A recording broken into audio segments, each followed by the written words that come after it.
think more than a moment where I felt like she was with me, to be honest, like from the second I read the script, and that was not in any negative way, but that was a heavy energy to carry around. And so I felt a really great deal of responsibility to this character. So I think the moment where I felt more relaxed was after the confrontation between Furiosa and Dementus, just because I'd had such strong ideas about that scene, and then to see them realized, I was like, I did it. I protected her, I did my job, and now I can like relax a little bit more. Yeah, I've talked about this a few times now, but it, I had the script for 2 years, and the first time I had read it, I had a bunch of different sort of things that came to mind and different thoughts about it, and then I went away and shot another film, and as did George, and during that time, things just kept percolating, oh, this and this and this. And then the closer I got to shooting, I was like, yeah, but what's the version of it? You know, none of it had kind of assembled just yet or come together. And George suggested I write as Dementus, you know, some sort of diary entries, and so just as an acting exercise, do it. And I said, oh, yeah, maybe. And one night I woke up, I started doing it, didn't think much of it, read it in the morning and showed it to George, and what was surprising, because this has been a half sleep state doing it, was that a lot of it was about the why of who he was as opposed to who he was right now within the script. And that then really informed the action. That was like, oh wow, he's a person. He was once a child, and a lot of it was sort of backstory and about his own suffering and what he'd been through, and a lot of sort of justifications or reasons as to why now we see him display such brutal acts of violence, and what influenced that, and trying to put in, you know, humanity in amongst this kind of villainous individual, and the examination of you know, two people, or all of these people in the wasteland in extreme circumstances, but how they all react and respond differently. And it's not the circumstances that define them, ultimately it's their own decisions, but what are those circumstances in varied ways? And so that, for me, about 2 weeks out, I kind of went, oh, okay, cool, I have a better handle on it. I have to say, I think because I was brought up on horror movies, I think some of the proudest moments in my career is when I can say something like truly disturbed to George, and he's like, Anya, yeah, that was shocking, and yeah. I'm like, It was surprising when he is shocked too. I'm like, yeah, you're like, George, what? you just Exactly. mutilated someone in the film. He'll be like, Anya, that's so violent, and I'm like, what are you talking about? It was a tough thing to reconcile. This kind of nurturing, sweet, wonderful person, and then the violent, brutal, chaotic world that he puts on screen. But he's also just so smart. Yeah, just so genius. smart. I think Furiosa to Dementus, there's a paternal relationship there in his eyes. I do believe he thinks of himself as a father figure, and it would be quite shocked if she thought any differently. But I do think he is preparing her for the wasteland and the brutality of it, and it's kill or be killed, and if you don't rule with an iron fist, then you'll be left in the dust. And if you aren't memorable, and if you don't stand out, and if you don't, in the trailer, as he says, make it epic, you'll be not only forgotten about, but brutally disposed of. So, yeah, I think there's quite, from his point of view, there is a love, there's a paternal sort of, you know, feeling toward her. Yeah.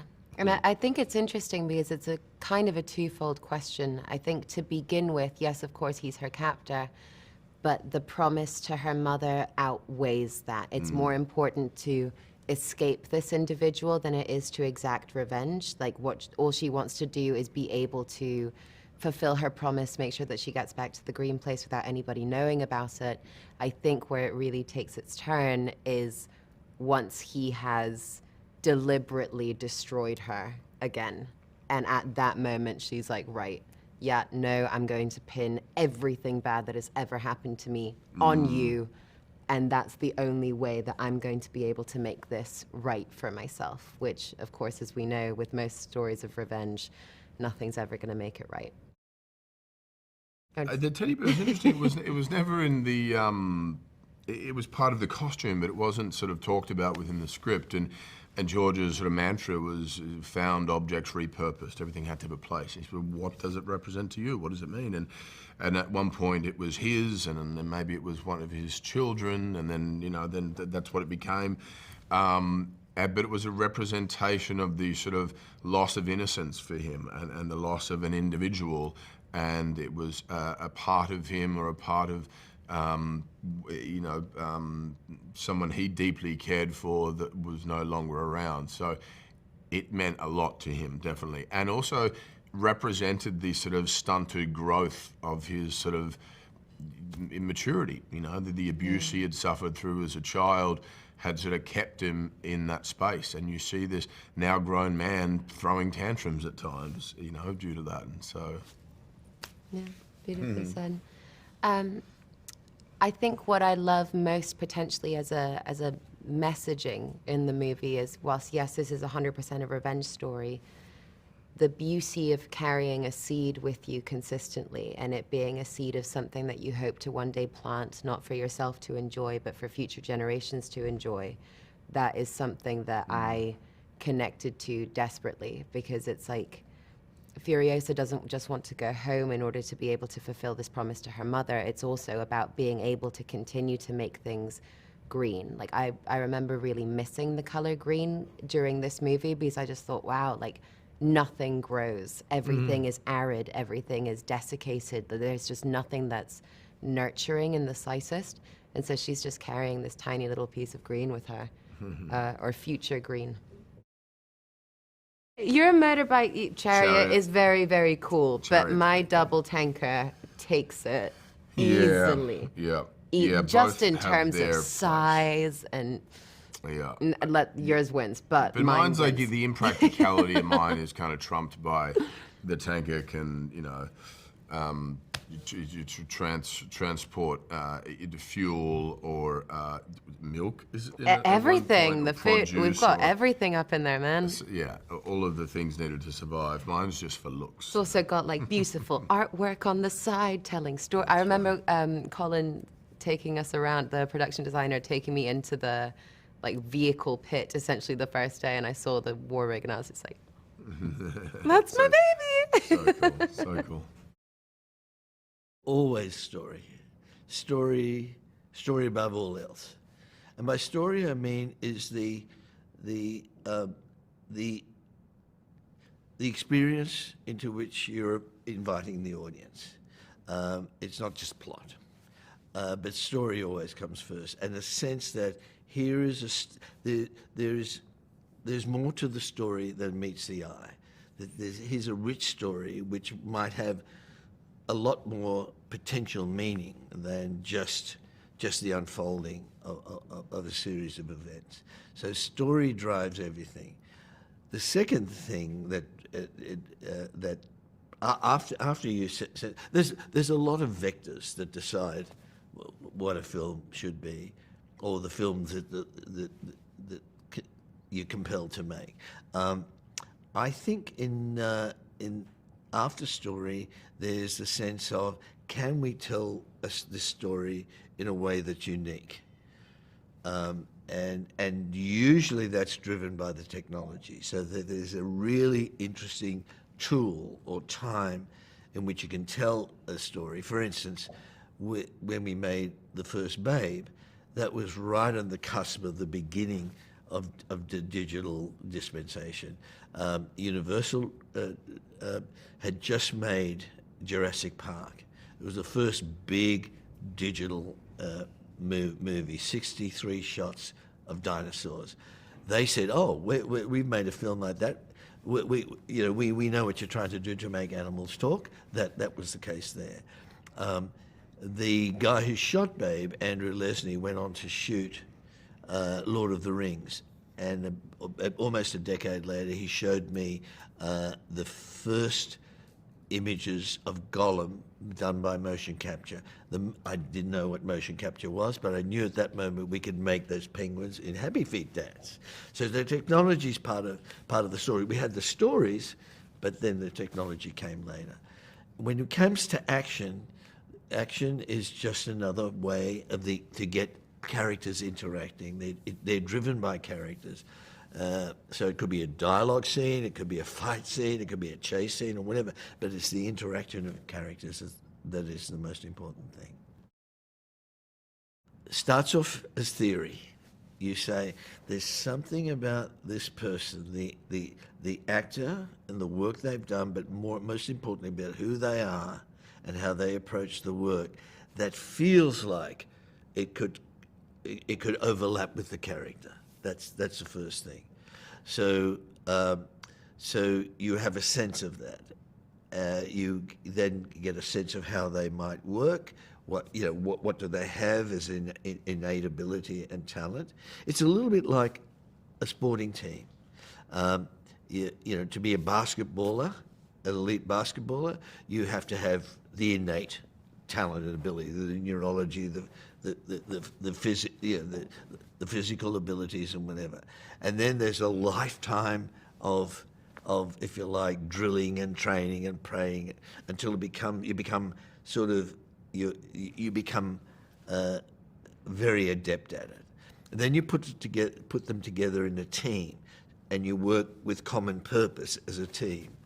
And then all of that preparation over and over again, building up to, say, a key game. And it's in that moment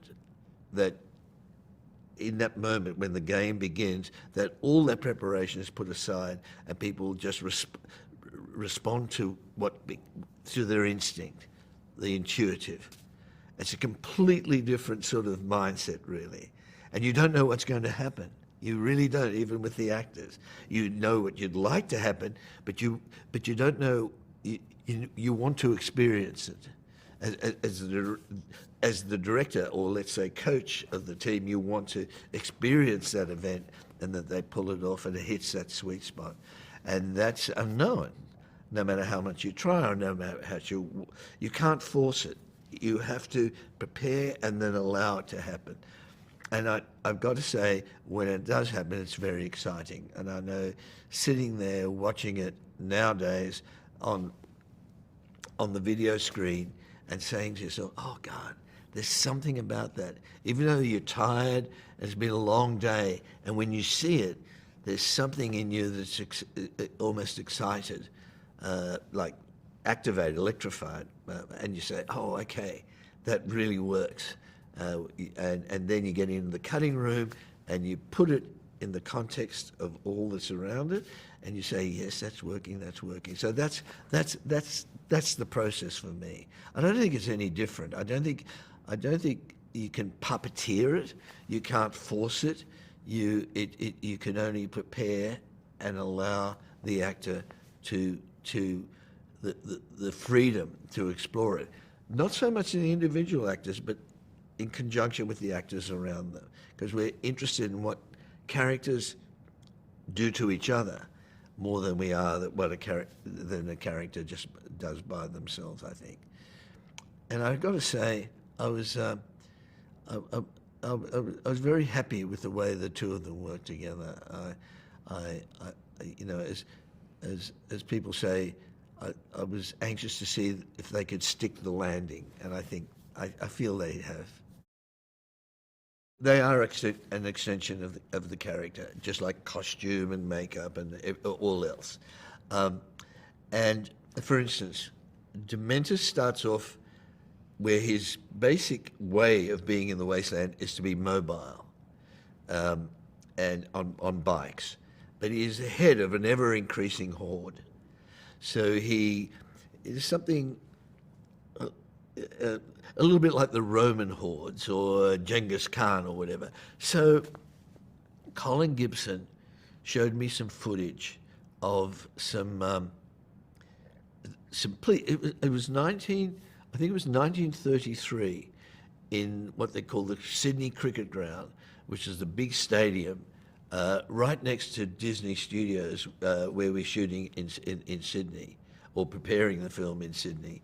And in 1933, there was a police pageant where police gathered with motorbikes doing all these different, you know how they do all this crisscross and all this marching, I don't even know what it was, but there was footage of them having a chariot race with two bikes with a chariot, and somehow they were riding the bikes. And the moment I saw it, I thought, that's Dementus. And Colin said, yeah, we can do it. And it was based on the Silent Ben-Hur. There was a chariot race in Silent Ben-Hur, not the one made in '59, but back then. And it was perfect for Dementus. So it shows his growing. Yeah, there's any leaders. There's always the sense of pageantry, and that was what's happening there. Later on, like many years later, when he's no longer mobile, when he's basically in charge of Gastown, he's now that bike's still around, but it's a big 6 foot, a big monster truck that's not fuel efficient like a bike would be. But it's there and it's big and brutal, basically reflecting the character he's become. So that's him. In terms of Praetorian Jack, we see him, played by Tom Burke, we see him there at the beginning of the building of this big tanker, this big war rig. It's got one tank, it's chrome, it's ornate, and he is kind of the ace driver or pilot of this vehicle, the greatest thing built in the wasteland, made from found objects, repurposed. And Furiosa gets caught up in that battle, and it's what brings them together. Later on, when he finally invites her to become to make up for the crew that he's lost, to help him build that crew, she becomes a Praetorian. And the tanker now has got 2 tanks on it in that final scene, reflecting their relationship in a way. You see? And then when all that's gone and Furiosa is no longer attempting to get back home, and she becomes this avenging figure, she basically takes charge of Scrotus's vehicle, which is the Cranky Black, an angry, aggressive, sort of crazy vehicle which basically she uses at the end of the movie. So each one of them is a reflection, just as Max's car is key to him. And the thing, the thing without going on too long, the thing I noticed is that, when Mad Max first came out, the French critics called it a Western on wheels. And these stories have a lot in common with the Western. They're allegories. The Western was the staple of cinema from the silent era, and they're allegorical, and so these films are like that. When I was young, every cowboy hero had a horse with a name. There was a guy called Roy Rogers who had a horse called Trigger, and Lone Ranger, he had a horse called Silver, Hi-Ho Silver, and I'm sure that all of them had. So I think they were extension of themselves, and I think that same thing applied. That was a completely unconscious thing that started to happen, but I realized that they had to be, and it's kind of natural. They're not just, oh, there's a car we can get in, First of all, in order to tell Fury Road, we had to have the story of Furiosa and indeed the story of Max in the year before we encounter him in Fury Road. And in order to tell those stories, and we had to have very strong shared design or organizing ideas for all the design on the film. Just everything, not only every prop, every weapon, every car, every costume, but every gesture, every utterance had to basically be based on the same sort of thing. So we're taking a world 45 years after some catastrophic collapse of society, and everything in that world had to be made from found objects, repurposed, everything. You can't manufacture anything.